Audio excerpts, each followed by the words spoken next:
Digital India പുരസ്കാര നേട്ടത്തിളക്കത്തിൽ കേരളം. വിവിധ മേഖലകളിലായി 3 പുരസ്കാരങ്ങൾക്കാണ് കേരളം അർഹമായത്. ഇന്ന് രാവിലെ 11 മണിക്ക് ദില്ലി വിജ്ഞാൻ ഭവനിൽ നടക്കുന്ന ചടങ്ങിൽ രാഷ്ട്രപതി ദ്രൗപദി മുർമു പുരസ്കാരങ്ങൾ വിതരണം ചെയ്യും. പുരസ്കാരങ്ങൾ ഏറ്റുവാങ്ങാനായി ദില്ലിയിലെത്തിയ കേരള പ്രതിനിധികൾക്കൊപ്പം വൈശാഖാര്യൻ തയ്യാറാക്കിയ റിപ്പോർട്ട് കാണാം.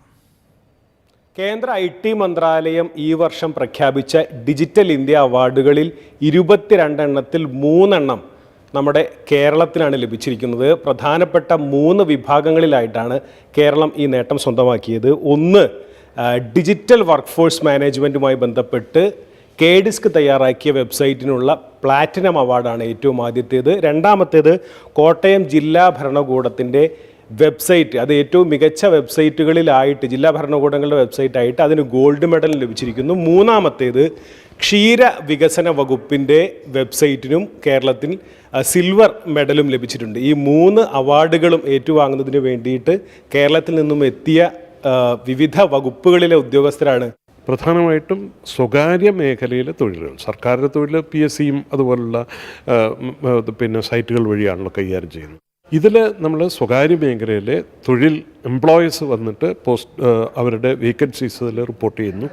4000-ഓളം എംപ്ലോയീസ് ഇതിനകം രജിസ്റ്റർ ചെയ്തിട്ടുണ്ട്. എത്രത്തോളം സന്തോഷം നൽകുന്ന നിശ്ചയമായിട്ടും ഇപ്പോൾ നിങ്ങൾ ഈ വർഷം 30,000 ജോലിയാണ് നിങ്ങൾ ടാർഗറ്റ് ചെയ്തിട്ടുള്ളത്. അതിനകത്ത് ഡിസംബർ മാസത്തോടുകൂടി ഏതാണ്ട് 12,000 ജോലി കൊടുക്കാൻ കഴിഞ്ഞിട്ടുണ്ട്. ഒരു ദേശീയ തലത്തിൽ ഒരു ജില്ലാ ഭരണകൂടത്തിൻ്റെ വെബ്സൈറ്റ് അവാർഡ് നേടുക എന്നുള്ളത് വളരെ അഭിമാനവും സന്തോഷവും നൽകുന്ന ഒരു കാര്യം തന്നെയാണ്.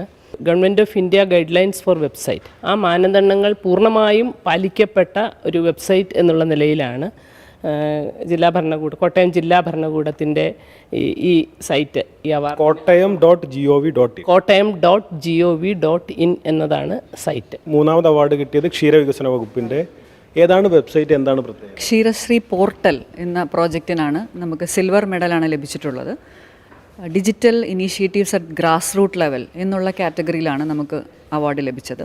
ഏതായാലും ഇന്ന് രാവിലെ വിജ്ഞാൻ ഭവനിൽ വെച്ച് രാഷ്ട്രപതി ദ്രൗപദി മുർമുവാണ് ഈ അവാർഡ് സമ്മാനിക്കുക. കേന്ദ്ര IT മന്ത്രി അശ്വിനി വൈഷ്ണവും ചടങ്ങിൽ പങ്കെടുക്കും. ദില്ലിയിൽ നിന്നും P. വടിവേലിനൊപ്പം വൈശാഖാര്യൻ, ഏഷ്യാനെറ്റ് ന്യൂസ്.